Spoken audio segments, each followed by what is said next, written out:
긴장하지 마, 여러분. 저번처럼 안 쓸 거야, 이거. 지문이 어렵지 않아가지고 이렇게 쓸 필요가 전혀 없어요.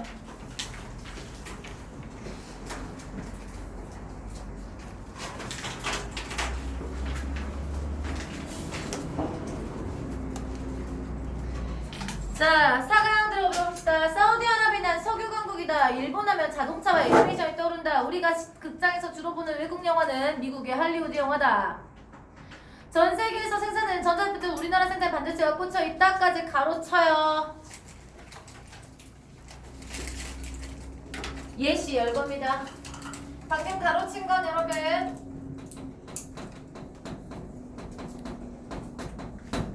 예시와 열거법이 사용된 거예요. 무엇에 대한 예시와 무엇에 대한 열거인지 한번 보도록 하겠습니다.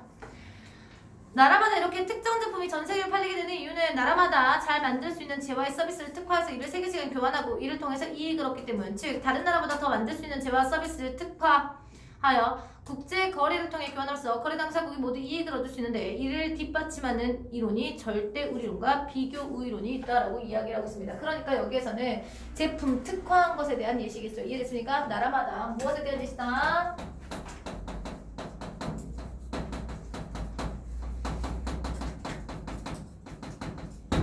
이해됐습니까, 여러분? 각 나라의 특화 제품에 대한 예시와 열거가 나타나 있는 거다라고 생각을 하시면 되겠습니다. 설명 방법. 그리고 지금부터 무엇에 대해서 이야기를 한다고? 이런 특화 제품을 통해서 당사국 모두 이익을 얻을 수 있는 이론에 대해서 이야기를 하고 있습니다. 됐습니까? 그러니까 여기에서는 무엇에 대해서 이야기하고 있냐?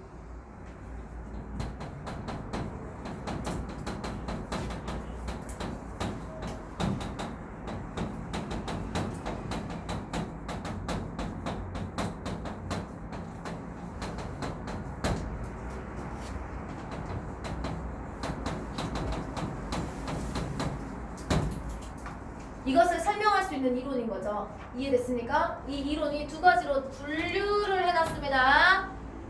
분류를 해놨어. 뭐랑 뭐로? 절대 우위론과 비교 우위론.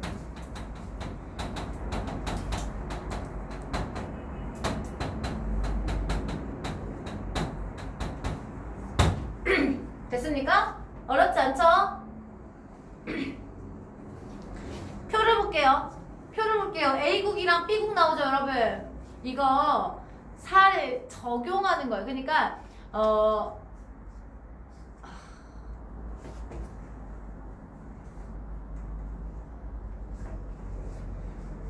가상의 사례에 적용하는 거라고 이야기를 하시면 되겠습니다. 가상의 사례.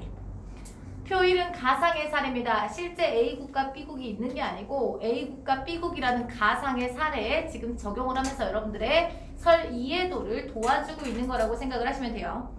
국가거래에서 한 나라가 다른 나라보다 어떤 재화를 생산하는데 동일한 생산 비용 요소를 투입해서 더 많이 생산하거나 그 나라보다 적은 생산 요소를 투입해서 더 싸게 생산할 수 있는데 즉 다른 나라보다 낮은 생산비로 생산할 수 있는 능력을 절대 우위라고 한다. 여기 밑줄 쳐야 되겠죠. 다른 나라보다 낮은 생산비로 생산할 수 있는 능력.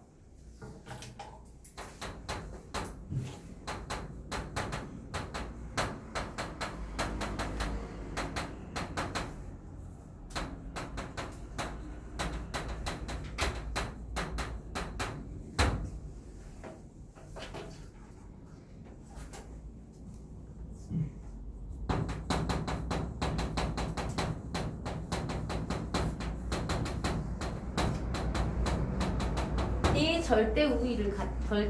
절대 우위. 이해되셨습니까, 여러분? 절대 우위인데 두 나라가 각각 절대 우위를 가진 재화 서비스를 특화 생산해서 교환하면 두 나라 모두에게 이익이 된다는 것이 절대 우위론입니다. 자, 이게 절대 우위에 대한 설명이고요. 절대 우위론은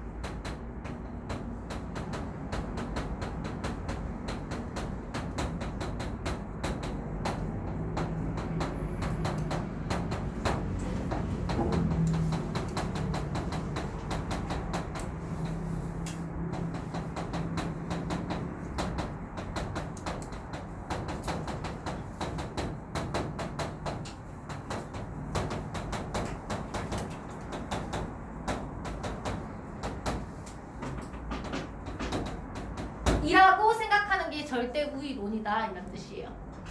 뭐라고 썼어? 두 나라가 각각 절대 우위를 가진 생산물을 생산하고 교환을 하면 두 나라 모두에게 이득이다. 됐습니까 여러분? 됐어요? 이걸 이야기를 하는 게 절대 우위론이다. 여러분 이거는 고등학교 3학년까지 가지고 가야 될 지문이에요. 왜냐면 고등학교 3학년의 수능 특강에 사회 지문에 절대 우위론 올해도 나왔어요. 올해도 나왔어요. 자, 무역을 할 때부터 여러분 가상의 사례에 적용하는 부분이겠죠. 무역을 할 때 A국이 B국보다 생산비가 절대적으로 적게 드는 재화와 서비스를 생산해서 B국에 수출하고 생산비가 절대적으로 많이 드는 재화와 서비스를 B국으로부터 수입하면 모두에게 이익이 된다는 거. 표 1과 같이 휴대전화의 한 단위 생산비는 A국이 10달러, B국이 15달러, A국이 더 싸게 생산할 수 있습니다. 반면 옷 생산은 A국이 12달러고 B국이 8달러이므로 B국이 더 생산할 수 싸게 할 수 있죠. 이때 A국은 휴대전화의 생산에, B국은 옷 생산에 절대 우위가 있다고 봅니다.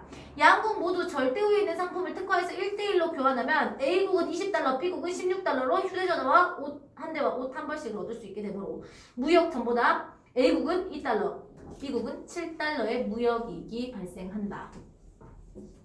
왜 2달러야? 왜 2달러야? 10에서 20. 여러분 A국은 원래대로 하면 휴대전화 하나랑 옷 하나 하려면 얼마가 필요해? 22달러가 필요하죠. 그죠? B국은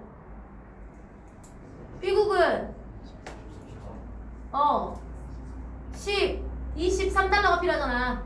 맞니? 맞나? 네. 23달러가 필요해. 근데 왜 7달러의 무역이익이 발생하냐 생각을 해보세요.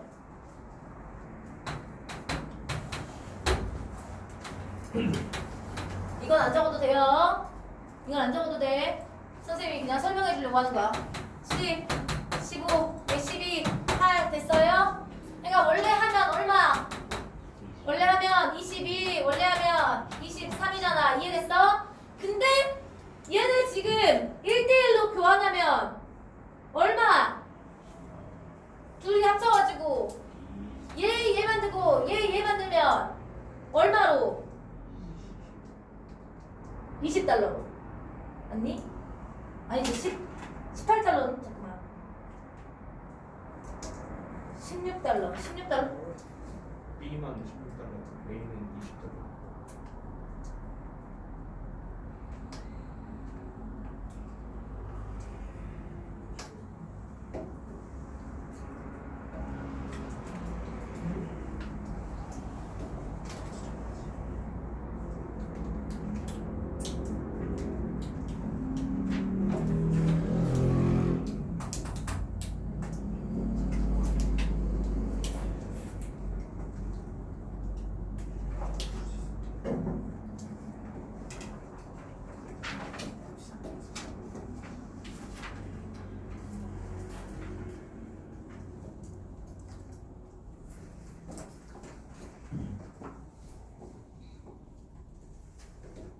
아 1대1로 교환을 하니까 하나 줬을 때 하나를 받아 18은 5, 10.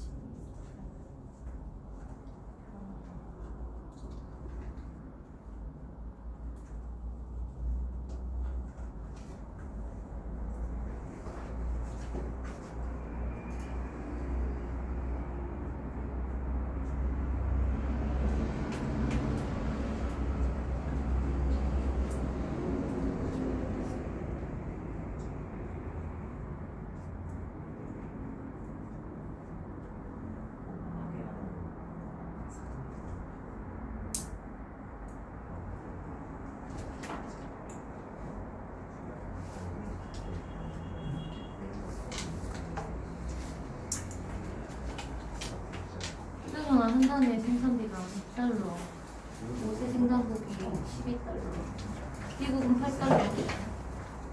이때 A국은 휴대전화 생산에 B국은 옷 생산에 절대 우위가 있고 1대1로 교환을 해. 나가다.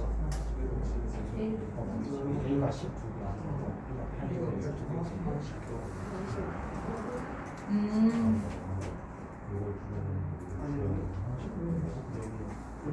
하나씩 교환을 해.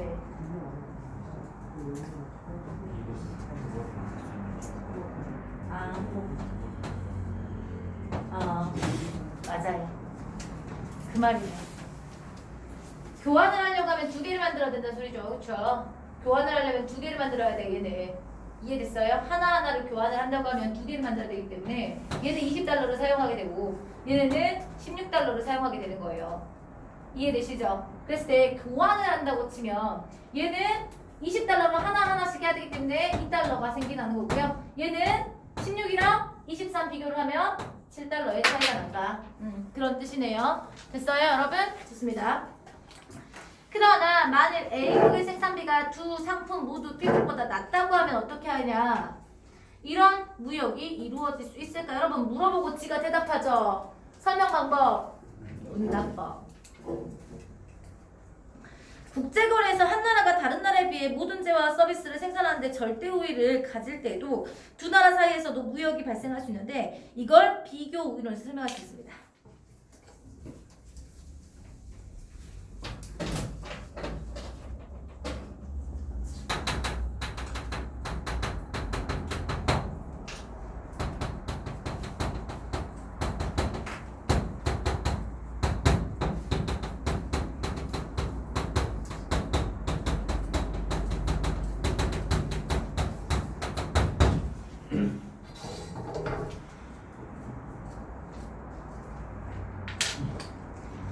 비교 우위는 한 나라에서 다른 재화에 비해서 상대적으로 생산비가 적게 드는 상품을 생산할 수 있는 능력을 말합니다.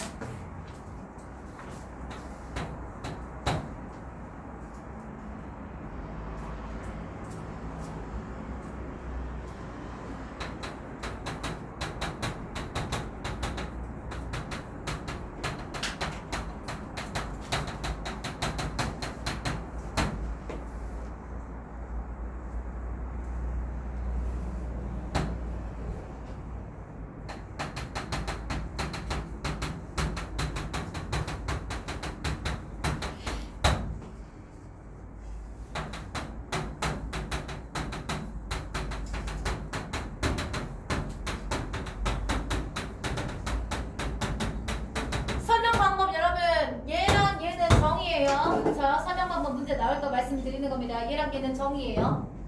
그리고 3문단은 예시였던 거죠. 그렇죠? 이해되셨어요? 3문단에 예시 나타났던 거고요. 1문단에서도 예시와 열거가 나타났던 상태인 거예요.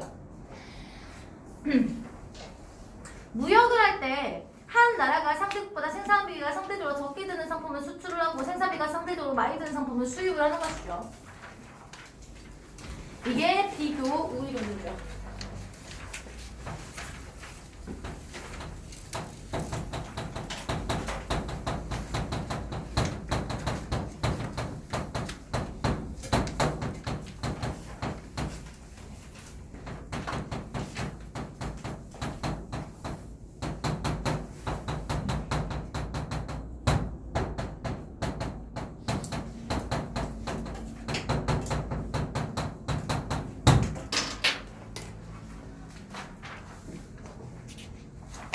됐습니까? 뭐 여기까지는 어렵지 않죠? 이랬을 때 두 나라 모두의 이익이다. 됐습니까 여러분? 이게 비교 우위론이다. C국의 생산비와 D국의 생산비를 보도록 하겠습니다.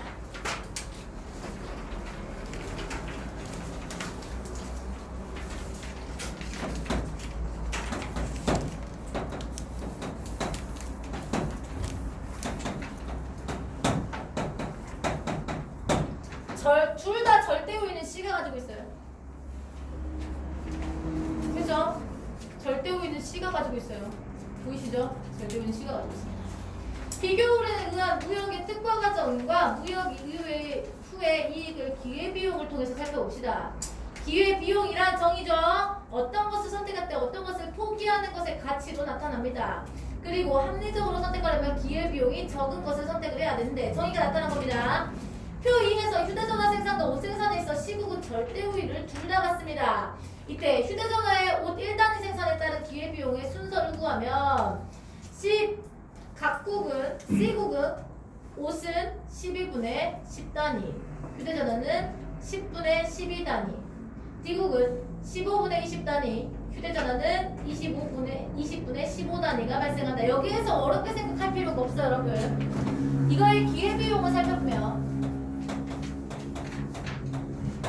C국을 보시면 옷은 12분의 10, 그 다음에 휴대전화는 10분의 12. 이거만 보시면 되는 거야. 얘만 어디를 분모로 놓냐. 이게 무슨 말이에요? 옷 12개를 생산을 할 때 뭘 포기를 해야 된다는 거? 10을 포기해야 된다는 소리예요.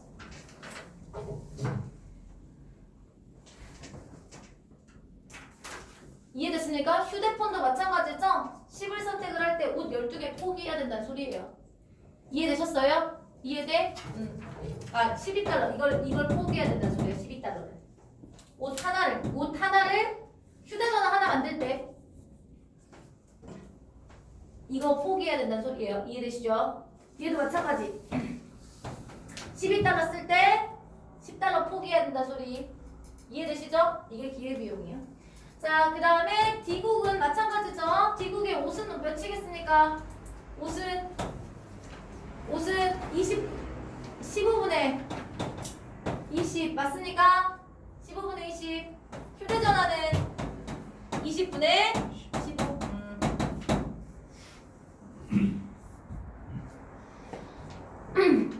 따라서 C국은 휴대전화 생산해. D국은 옷 생산에 비교 우위를 가진다. 왜 그래? 아까 뭐라 했어? 기회비용은 먹을수록 작아. 적을수록 좋아.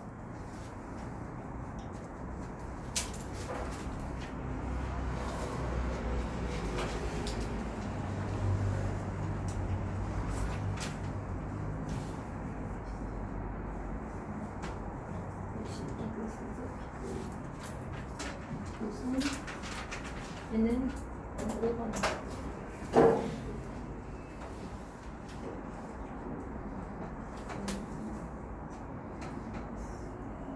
간단하게 계산해요.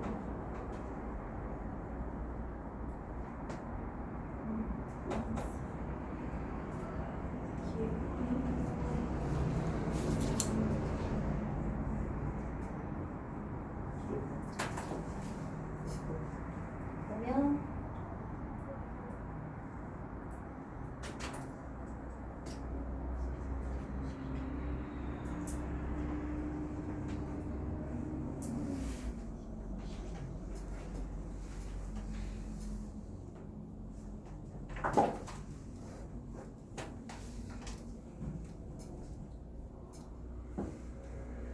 이거 옷이라고 써 있는 게 휴대전화의 기회비용 아니에요? 맞아요. 그러네요.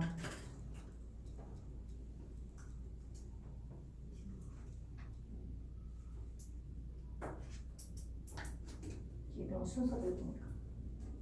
맞아요. 미안해요. 옷이 12분의 10이에요. 그러니까 이게 휴대전화겠네요. 그죠? 얘도 휴대전화 10분의 10이잖아요. 그쵸? 이게 옷이네요. 얘도 휴대전화. 얘가 옷이니까 기회비용은 적은 걸 선택을 해야 되니까 얘는 휴대전화 선택을 하고, 그쵸? 분모가 크니까 분자보다. 이해돼요? 얘도 분자보다 분모가 크니까 얘를 선택을 하게 된다. 이게 비교를 가진다는 뜻이겠네요. 좋습니다. 따라서 C국은 휴대전화 생산에, D국은 옷 생산에 비교 우위를 가지고, 따라서 각국이 비교 우위 상품을 특판해서 1대1로 교환할 경우 C국은 20달러로 휴대전화 1단위와 옷 1단위를 얻을 수 있게 되어서 무역 전보다 2달러를 절약할 수가 있습니다. 이것도 앞에랑 똑같아요. 얘 휴대전화에 비교 우위 가진다고 했죠. 그러니까 얘는 하나하나 교환을 하면 20달러가 필요할 거고, 다 만들었을 때 12달러가 필요했었으니까 22달러가 필요했으니까 2달러를 이득을 보는 거죠. 이해되셨죠? 여기도 마찬가지겠죠. 얘는 원래 다 하려면 얼마가 필요했어? 25달러, 35달러니? 네. 35달러 만들면 되겠죠? 30달러 됐어요? 30달러 됐어? 그러면 얘는 얼마? 5달러 이득을 보죠. 즉 CD 양국의 기회비용이 적은 것을 특화하여 무역한다면 두 나라 무역 전보다 모두 이익을 얻을 수 있는 것이죠. 한편 그랬으니까 여러분, 한편 그랬으니까 다른 내용이 나타나는데 각 나라마다 비교 우위가 다르게 나타나는 이유. 여기서 이제 이유가 나와. 밑줄 국가 간의 경제 여건이 서로 다르기 때문에 비교 우위가 나타나는 이유.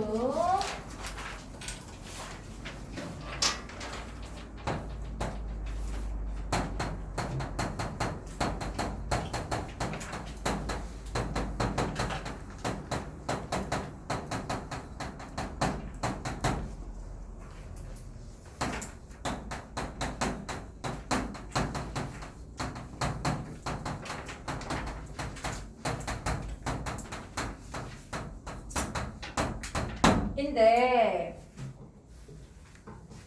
비교 우위는 노동, 자본, 토지 등과 같은 생산 요소를 얼마나 가지고 있는지에 따라 다릅니다. 자, 비교 우위의 요소의 요소.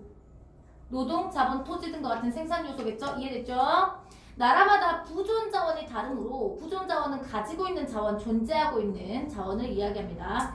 풍부한 노동력을 가지고 있는 나라는 노동집약적 상품이고요. 선진국과 같이 자본을 많이 가지고 있는 나라는 자본집약적 상품이 다 만들어집니다. 예를 들어서 여러분, 우리나라 같은 경우에는 IT 쪽이라든가 지금은 선박은 많이 밀렸어요. 선박 다 되게 많이 밀려가지고 물론 이번에 코로나 터지고 선박이 다시 살아났지만 주식을 선박 쪽으로 샀어야 되는데 제약 쪽이나 전기차를 샀네. 자, 아무튼 선박이 많이 오른 이유가 여러분, 선생님 비행기 많이 떨어졌다 이렇게 얘기하시는 분들이 있는데 이제 그 사람들이 많이 못 왔다 갔다 하니까 물자가 많이 왔다 갔다 그랬어요. 그래가지고 선박 쪽에 많이 늘어났는데 우리나라 같은 경우는 원래는 노동집약적 환경이었거든요. 60, 70년대까지만 해도. 근데 지금은 기술집 쪽으로 많이 넘어갔잖아요. 노동집약 쪽이 중국이라든가 다시 베트남이나 이렇게 갔잖아요. 그래서 노동집약은 옷이나 이렇게 손이 많이 가야 되는 것들 있죠? 그런 걸 이야기하고요. 기술집약은 IT라든가 전자 같은 것들을 이야기한다 정도까지 생각하시면 돼요. 밑줄 칠게요. 각 나라의 기술 수준 차이도 비교 우위에 영향을 미칩니다.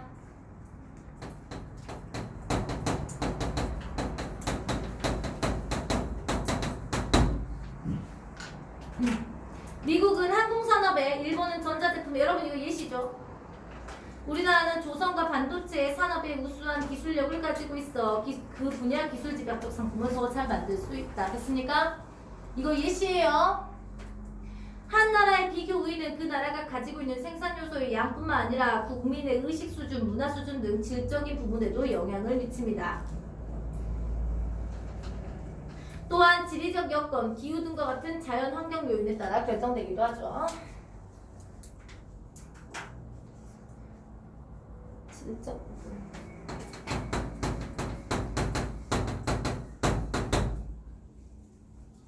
기후나 자연 환경.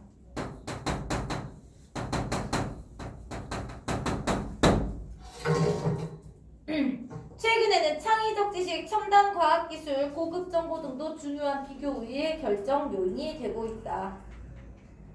과학기술, 고급 정보, 창의적 지식.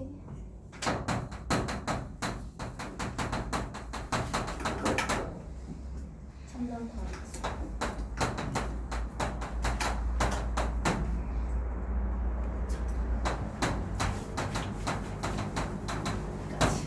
간단하죠?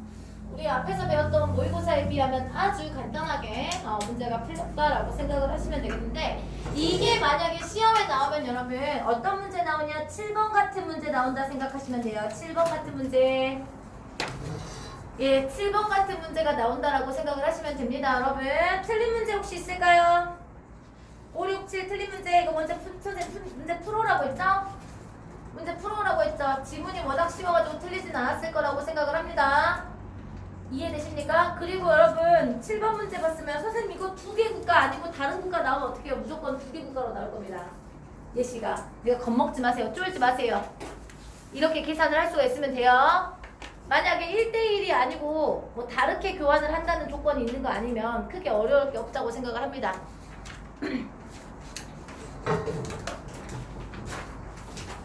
다음 질문으로 넘어가도록 하겠습니다.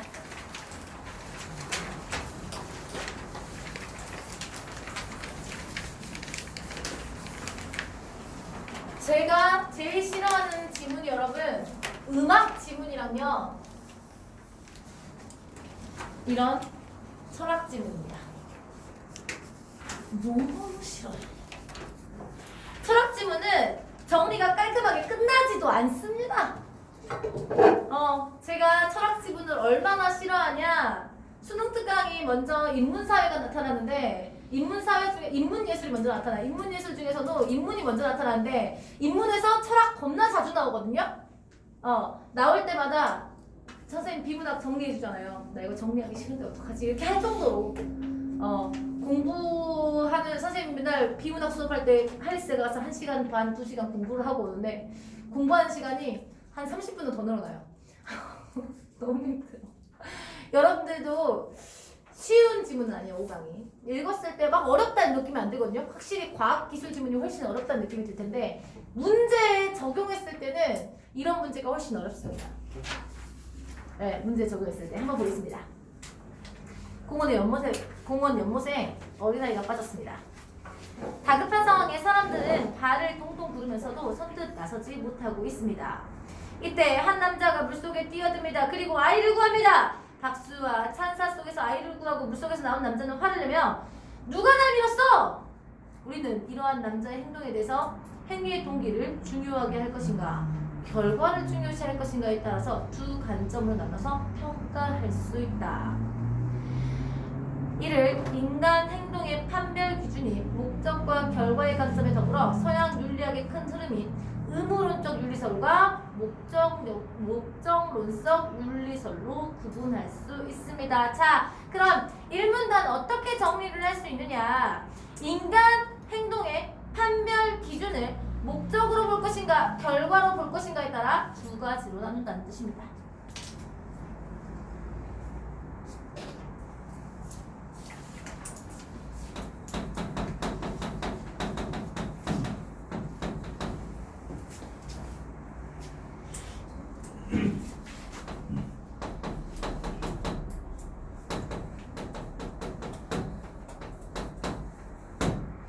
인간 행동의 판별 이론이라고 정리를 할 수가 있습니다. 기준이 뭡니까? 여러분 나눌 것도 우리 이렇게 두 개로 그쵸? 기준이 필요해요. 기준이 뭐다 여러분? 기준이 뭐다?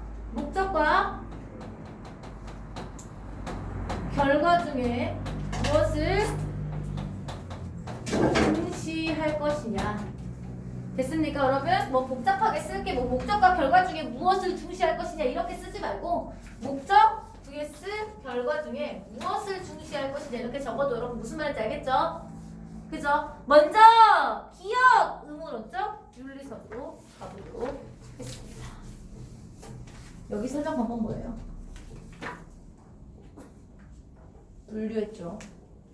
분류했죠. 가상의 사례를 제시를 해줬고요. 여기에서 나온 이제 중심 제재를 분류하고 있는 겁니다. 기준이 있고 나눴으면 분류야. 네, 기준이 있고 나눴어요. 선생님이랑 고등학교 1학년 때 품사 했을 때 여러분 기억나실 거예요. 품사는 기준이 있어요. 선생님 뭐든 나누려면 기준이 있어야 된다 그렇죠? 여기에서 인간들을 나누려고 하더라도 성별로 나누든가 1대 11이네. 성별로 나누든가 나이로 나눠도 씨발 1대 11이네. 슬프다. 옷 색깔로 나누면 와 너네 진짜 무중충하다. 와 하나 좀 밝은 걸 때 그레이색이야.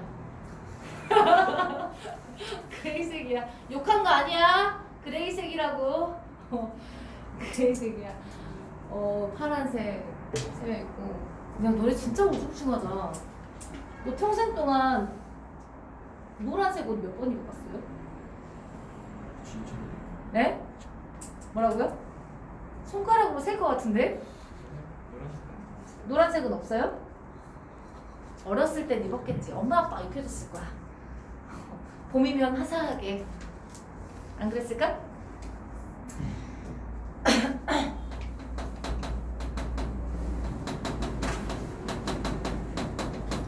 의무론적 윤리사부터 가도록 하겠습니다. 여러분 물론 이거 이해되면 안 적어도 됩니다. 여러분 내신을 위해서 선생님 그냥 설명하는 거예요.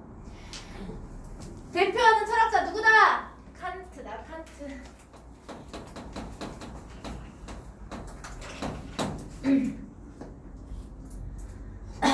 그의 문제의식은 무엇이 도덕적으로 옳은 행동이라는 질문부터 시작됩니다. 그는 선과 악을 결정하는 것은 결과가 아니라 그 행위를 만든 의지다.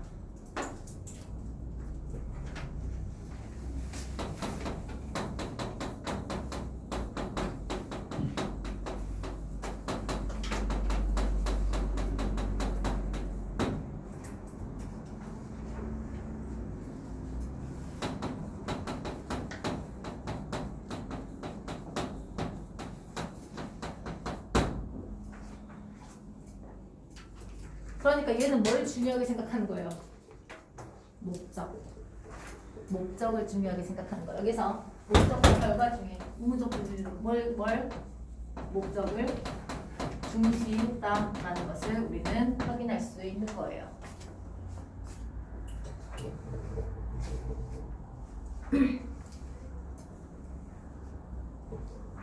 과거에서부터 내려오는 도덕적 인간에게 주어진 의무를 다해야 한. 자, 그러니까 결국에는 여기서 얘기하는 도덕적 인간에게 주어진 의무는 언제부터 내려왔다? 과거로부터 내려왔다라는 것까지도 알아야 돼요, 여러분. 칸트는 이렇게 나올 수 있죠. 도덕적 인간에게 주어진 의무를 옛날부터 내려왔다고, 예전부터 내려왔었다고 생각을 한다. 이렇게 나올 수 있을 거 아닙니까? 바꿔서.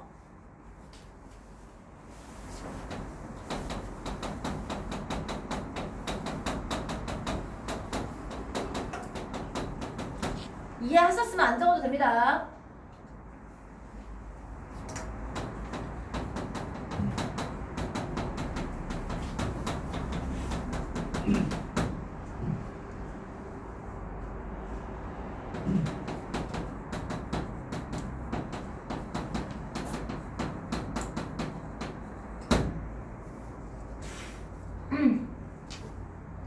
위의 사례에서 칸트의 관점에 따라서 해석해 보면 남자가 영에서 빠진 구했다 하더라도 그의 행동은 자발성이 없기 때문에 도덕적 행동이 아니다. 됐습니까, 여러분?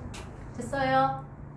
칸트는 절대적 법칙이 무너져가는 현실 속에서 정원 명법을 제시했는데 이것은 누구나 반드시 따라하는 도덕 법칙이 무엇인가를 알려주는 방법으로서 실제 내용을 옮기면 내 의지의 준칙은 언제나 동시에 보편적 입법의 원리로 타당할 수 있도록 행해라. 좀 더 쉽게 풀어보면 네가 개인적으로 하려는 일이 동시에 모든 사람이 해도 괜찮은 일인지를 생각해라 정도가 될 것이다. 정원명법입니다. 정원명법을 토대로 칸트는 절대적으로 지켜야 할 도덕법칙과 의무를 찾아내는 방법을 제시했는데 그리고 이를 바탕으로 의무론적 윤리설의 토대를 단단했습니다. 정원명법으로 절대로서 도덕법칙을 찾고 그 법칙을 준수하며 살아간 게 칸트의 생각이죠. 제가 선생님이면 이걸 냈을 때 내 의지의 준칙이 언제나 동시에 보편적 입법의 원리로 타당할 수 있도록 행동하라의 적절한 사례를 찾으라는 문제를 내겠습니다.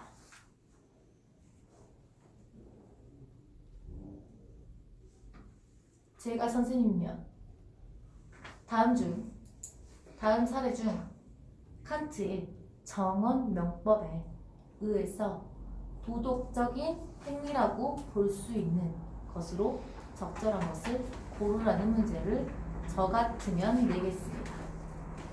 물론 내가 선생님일 경우입니다. 제가 선생님일 경우엔 그렇게 했다고요.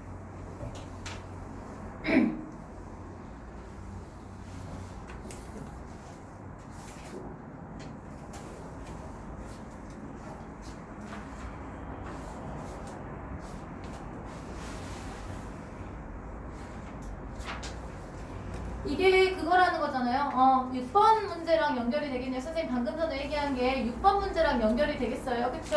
얘가 왜 도덕적인 인간인지 도덕적인 행동을 했는지를 평가를 했을 때예요. 방금 전에 얘기했죠. 개인적으로 하는 일 모든 사람이 해도 괜찮은 일이냐? 됐어요, 여러분? 그러니까 이득을 이야기하고 있는 게 아니에요. 모든 사람들이 해도 괜찮은 일이냐라고 생각을 할 수 있는 거예요. 이해돼? 그렇다는 것은 다른 사람들도 이렇게 받아들일 수 있는 정의로운 일이라고 받아들일 수 있는 일이냐 이 말이죠. 얘는 정의로운 일, 도덕적인 일이라는 것은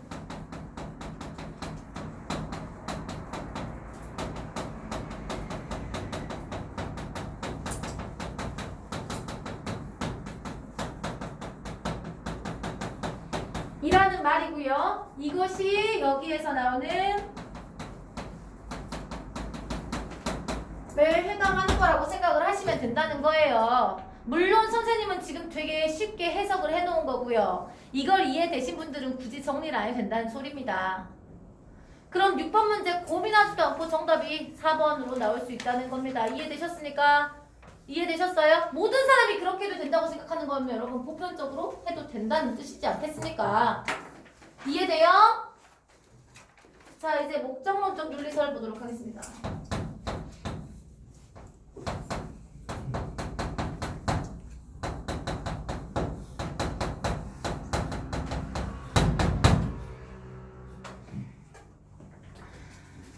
벤담과 밀이 대표적 공리주의 학자입니다.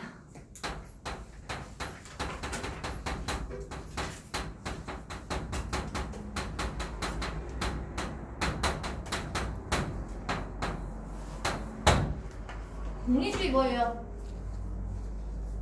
공리주의 뭡니까?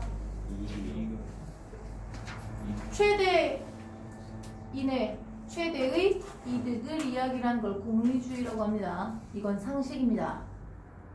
최대인의 최고의 행복을 이야기하는 걸 공리주의라고 합니다.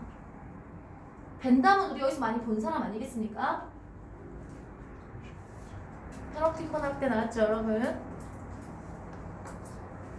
공리주의는 단적으로 윤리의 궁극적 목표로 개인과 사회의 이익에 초점을 맞추는 사상.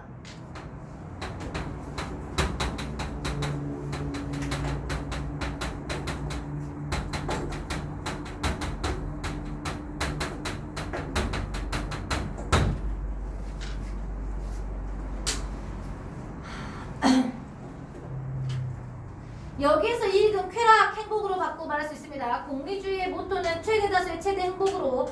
이 말 이거 여러분 상식이니까 꼭 알고 계세요. 공리주의가 나왔을 경우에는 최대 다수의 최대 행복, 모든 사람이 최대의 행복을 갖는 것, 최대의 이익을 갖는 것, 최대의 쾌락을 갖는 것을 이야기를 합니다. 여러분 여기서 말하는 쾌락은 누군가를 구했을 때 느끼는 환희도 쾌락으로 해당을 하는 겁니다. 이해되시죠? 공리주의의 핵심 논점은 명쾌하게 보였습니다. 한마디로 윤리적인 것이란 가장 많은 사람에게 가장 행복한 결과를 가져줍니다.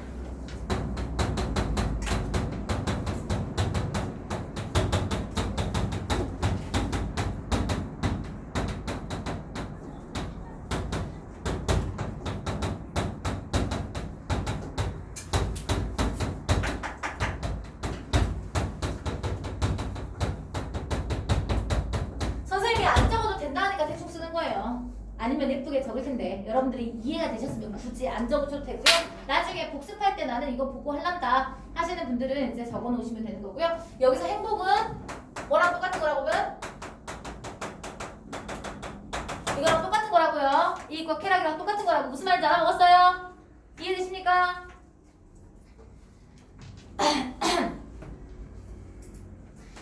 공리주의의 장점은 단순하고 명쾌합니다. 아무리 복잡한 현실을 문제라도 결과가 최대 이익을 산출하면 그것으로 끝인 거죠. 결국엔 얘는 뭐가 중요한 거예요? 이해되십니까?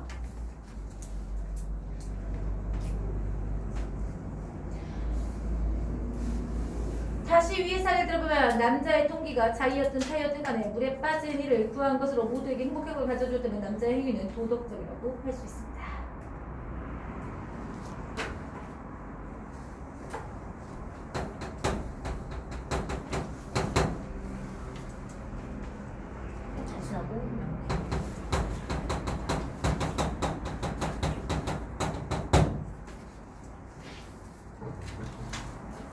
단순하고 명쾌한 공리주의 정신을 가장 정확하게 반영하고 있는 분이 벤담입니다. 기는 모든 행위의 시비는 모든 그것의 사람의 행복을 증진하는지 여부에 의해서 평가돼야 한다. 너무 쉽네요. 이건 뭐 더 이상 설명할 필요는 없잖아요. 얘처럼 칸트처럼 되게 어렵게 설명해가지고 내가 이걸 풀어서 해결할 필요가 없어요. 그쵸? 쓸 필요도 없는 것 같아요. 그죠? 여러분 다 이해되시죠 이거는? 이러한 벤담의 공리주의, 양적 공리주의라고 해서요. 미래 질적 공리주의와 구분하기도 합니다.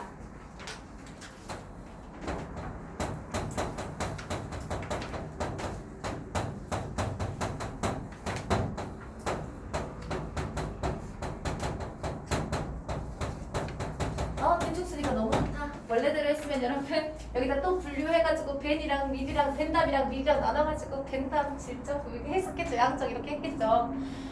벤축수니까 얼마나 좋아요. 얼마나 좋아.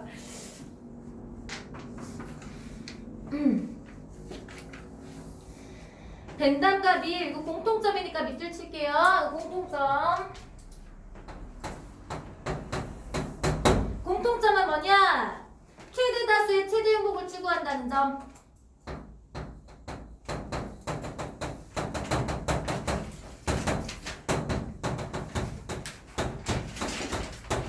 원래대로 했으면 어떻게 하냐 여러분. 벤담 밀에서 양적 질적 이렇게 적고 나서 공통점 표 이렇게 해놓고 차이점 표 이렇게 해놨을 거예요 아마. 그러니까 원래대로 했으면 이렇게 나눠가지고 차이점을 먼저 썼겠죠. 그쵸? 여기에 벤담 쓰고 여기에 밀 써가지고 여기에 차이점 쓰고 여기에 공통점 썼겠지. 그죠? 원래대로 했으면. 근데 벤담은 행복에 대한 관점이 달라요. 행복. 벤담은 행복을 양적으로 출성할 수 있다라고 생각했고요. 밀은 질적인 측면도 고려해야 한다.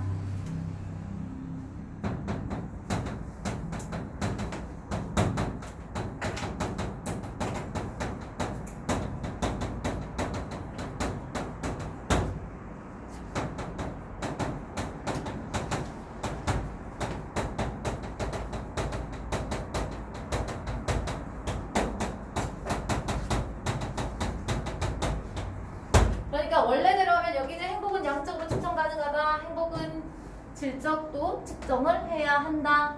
양적으로 측정 가능하다는 건 무슨 얘기야? 양만 봐도 행복을 측정할 수 있다. 얘는 양도 보고 질도 봐야 된다라고 생각하는 사람이라고. 밀은 쾌락과 행복의 질적인 차이를 인정함으로써 개인이나 자유와 평등 간의 최소한의 권리를 지켜낼 수 있다. 그러니까 밀은 행복을 질적으로 측면을 고려한다는 게 무슨 말이냐면 행복과 쾌락은 질적으로 같지 않다 이런 뜻이에요. 이거를 이렇게 해석을 할 수가 있어야 된다는 뜻이에요. 이해됐습니까? 이해되셨어요 여러분? 이렇게 얘기를 했을 때 행복과 쾌락을 질적으로 같이 보지 않았구나 라는 것까지 우리가 해석을 할 수가 있어야 문제를 나왔을 때 정확하게 풀 수가 있다는 뜻이죠. 그래서 결국에는 인간의 최소의 권리를 지켜낼 수 있는 거는 쾌락을 따지지는 말고 우리 행복을 쾌락과는 조금 질을 나눠야 된다. 쾌락만 너무 따지면 평등이나 자유 등의 인간의 최소한의 권리들이 지켜지지 않을 수도 있다는 얘기죠. 무슨 말인지 알아먹었어요? 이해되셨어요? 좋습니다. 5, 6, 7 틀린 문제 있을까요? 없습니까? 쉬었다가 두 질문 더 하도록 하겠습니다.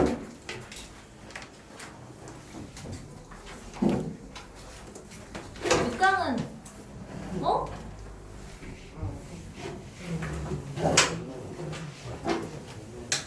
근데 해석에서 바로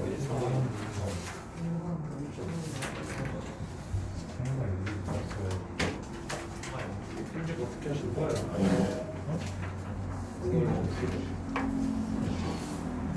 이경희 쌤이 약간 기록세로 나왔네. 근데 저번에 제가 그 생각 때 수경이 뭐 쓰는 당첨